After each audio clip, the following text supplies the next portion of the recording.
This week on Go Time.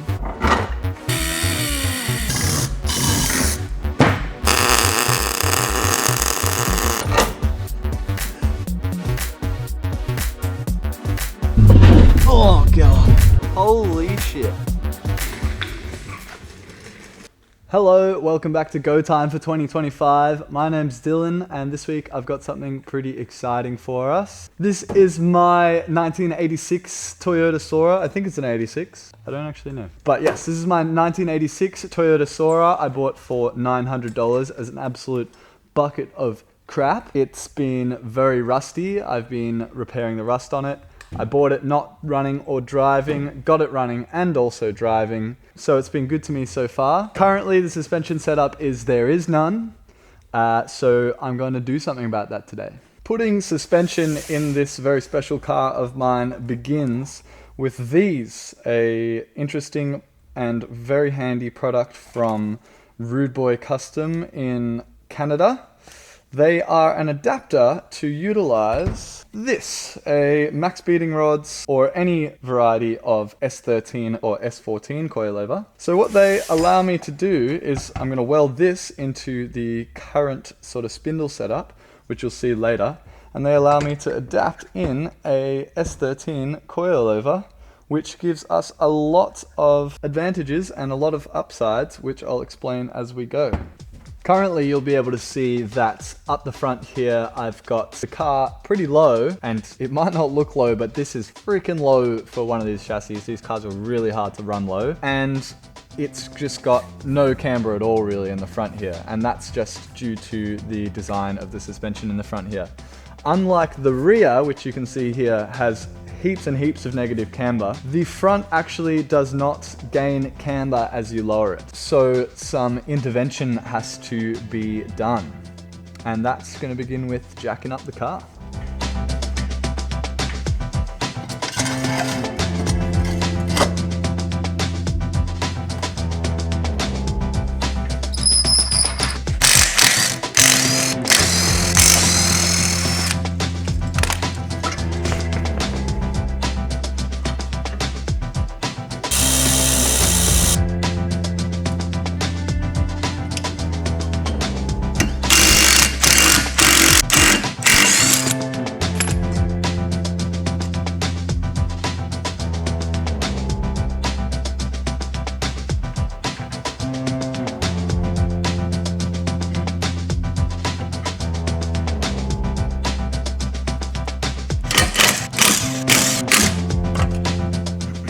So as you can hopefully see here, this is our entire suspension setup here. This is pretty much identical to a Corolla with this what's called a McPherson strut, just a lower control arm, a caster rod to keep the wheel position in the guard, sway bar to keep the body from rolling, and then down here we have our knuckle and our tie rod where we steer from. So how this setup will differ from the way that I've done my Corolla, it's pretty drastic. Instead of, like we did on my Corolla, just extending this lower control arm out and just having a camber plate top hat on the top to tip the strut backwards and then further out, I am opting to go for this S13 adapter setup. So basically this guy is going to weld into the bottom of this strut here, and then our coilover is going to mount to that. What that allows us to do is be able to move these two independently, so we can actually change the angle of this spindle without physically moving the suspension pickup points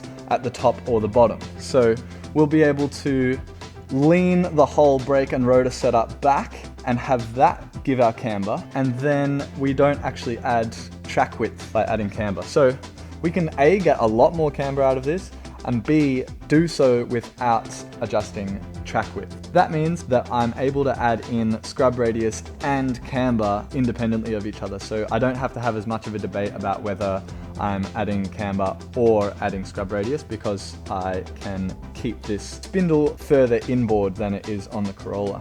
Also, it means when thinking about the suspension tuning setups that I've talked about in the Corolla videos, like, you know, Naoki and those guys' coilover setups, because I'm able to wind the shock body down through this mounting point of the coilover, it means I'm actually able to get way more adjustment in my droop than I can in the Corolla. So I could run this all the way down here and I could basically get it to absolutely no droop.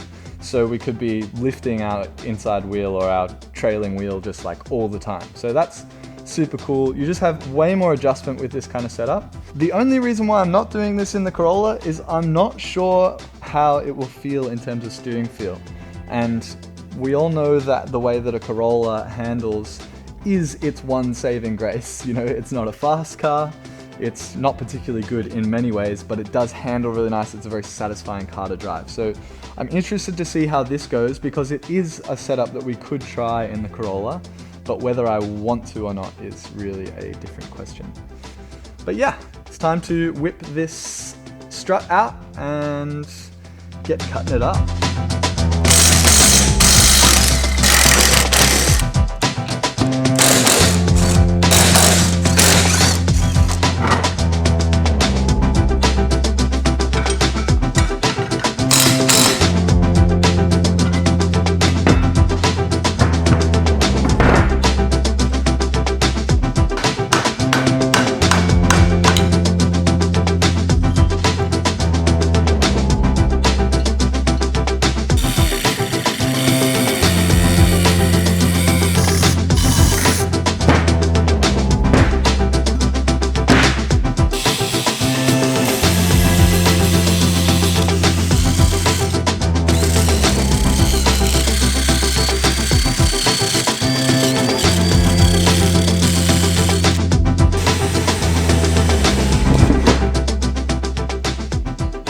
Alrighty, so there's absolutely no going back now. I've got this cut off and cleaned up, and there's a hole drilled in the bottom there to accept this.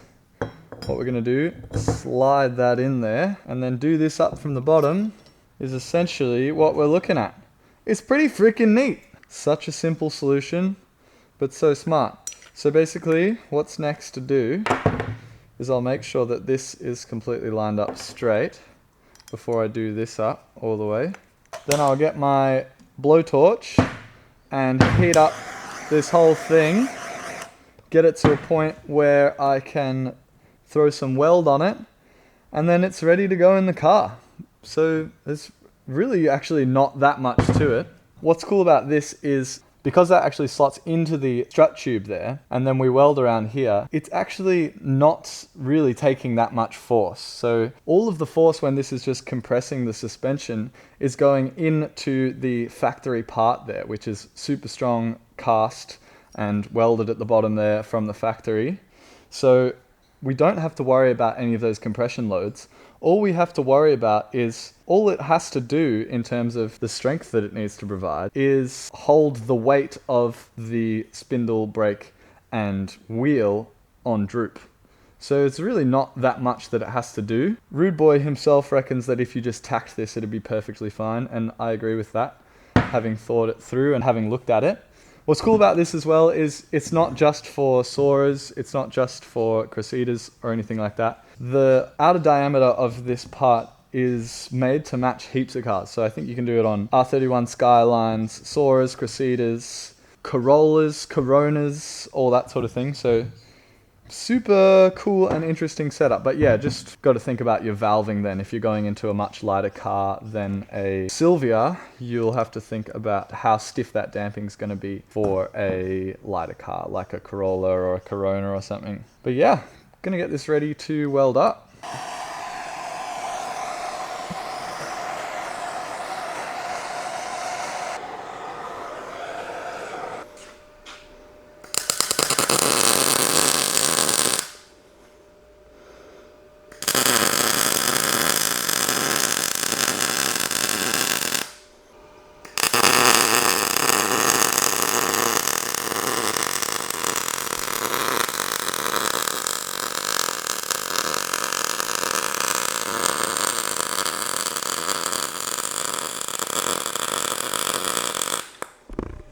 Couldn't see shit through my welding mask, so it's kind of not the best aim in the world.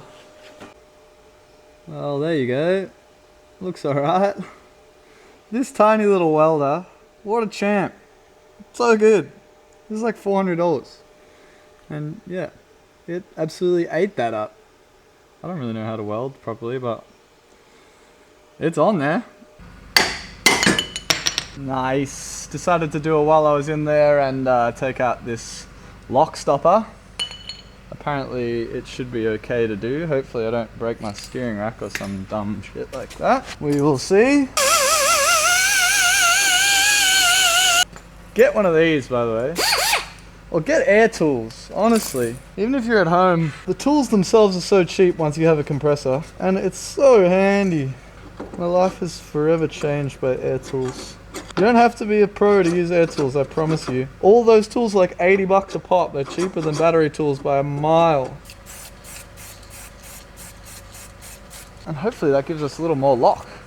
So next on the agenda is getting my Maxpeeding rods ready to throw in. And I know what you're thinking. Oh, that S13 top hat's not going to fit into the Soarer strut tower. Well, I mean, you're right. But, I don't know if you can see on camera, it's like super, super close. So I've seen a couple people do exactly this. Just get a step drill, open up these holes, just one notch.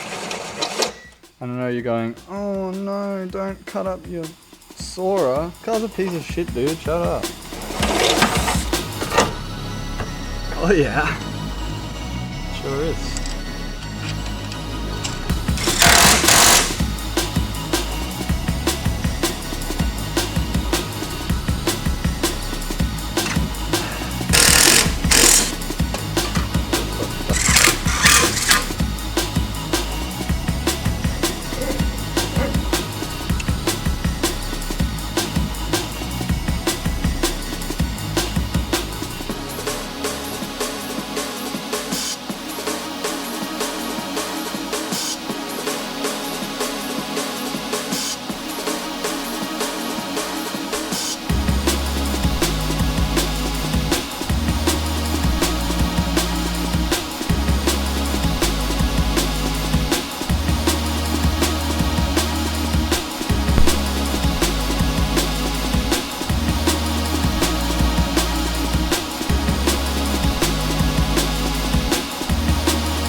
This is a brief interruption to this video to tell you I have new hats on the website. They are in like a woodland camo sort of thing. If you want to look like me on the TV, you can go to gotime-co.com and buy this hat. Also, I don't have these t-shirts anymore, but I have other black embroidered t-shirts. Also, if you want to buy my pants, somebody asked about my pants. I have an Amazon affiliate link for my pants down below. I don't know. I make money when you buy those pants, so I guess you could have my entire outfit if you want. Except I won't make money if you buy Doc Martens. Or the socks. I mean, you can still buy Doc Martens, I just won't make money. Steal his look. Hats at gotime-co.com. Get them. Help me go to halfway hangs.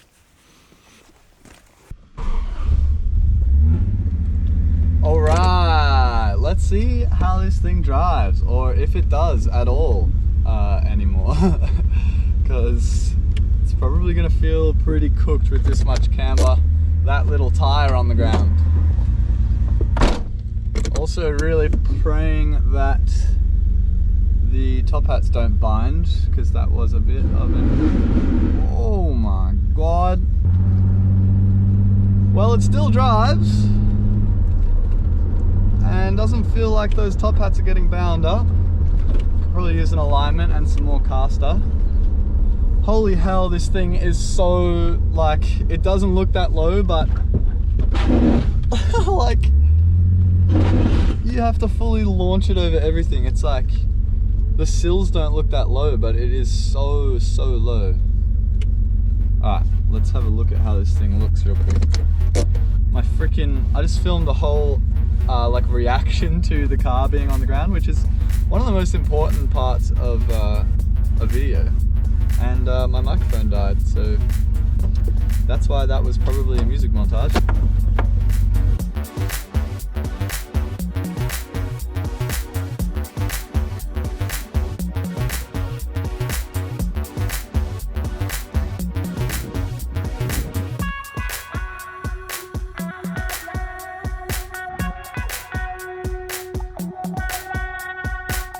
Holy hell, it looks so good. And yeah, just the possibilities are endless. There's a lot of camber on the front, but you know, it doesn't have to stay that way. Steering feels fine, feels good. There was a bit of a clunk before, so I have to see what I've left loose. But geez, this car's really coming along. Like, it looks fucking sick. Like, I feel like you can definitely see the vision. Oh god. Oh god. Oh gosh.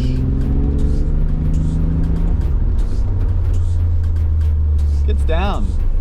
Also, I managed to get the sunroof open. Can't really get it closed. So, probably gotta get out of this rain. Oh man, what a sick car. I'm so stoked I own this. It's freaking crazy. Holy hell, this is coming along. Yeah, I feel like this is actually starting to look like a sick car and starting to show the vision a bit. Some people might be thinking, oh, why are you doing all this like super non-roadworthy stuff before you get the car on the road? And that's because in order to fix the body, I need to buy the right size wheels to fit to the body. And in order to buy the right size wheels to fit the body, I need the suspension to be in the position that I want it to be. So that includes the front suspension setup that I want to use, as well as the rear suspension setup that I want to use, which is going to include some modifications to actually remove quite a bit of the camber from the rear. These gain a lot of camber in the back when you lower them, and that's not really what I want, because I want to drift this, and I'd prefer not to absolutely destroy tires all the time. Next up, I'm going to be trying to remove the camber from the back there so I can figure out what size wheel and where the wheel is going to be in the guard, so I can build those guards and get all the rust finalized. You might also be thinking, oh, you only use the front coilovers from a whole set of 4. Well, I would really love to, in the future, make a custom rear strut tower to fit the S13 rear coils. Because this car's like a little bit of a, you know, a shit heap, I kind of wouldn't feel too bad about going totally ham on modifying the floor and stuff like that. So hopefully that's down the track, full rear strut towers. But yeah, that's all for me this week. It was kind of like a huge job in my head, but it didn't end up being that huge of a job. I spent a lot of time just sort of thinking about it. Thanks so much to Maxpeeding rods for sending out the coilovers. These are their like upgraded model. I can't remember what the model is called, but they're a pretty slick colorway and they feel great in there. And I just think it's super sick that they support small creators like myself. And also they're super affordable coilovers. I've ridden in them in Silvias and in Civics, and they honestly feel great for the bang for the buck. So if you want to lower your car on a budget and you know, drift your car on a budget, get around it. But yeah, that's all for Go Time this week. Once again, you can head to gotime-co.com and grab yourself a hat or a t-shirt or maybe a sticker if I have them in stock. And yeah, thanks for watching. I'll see you next week.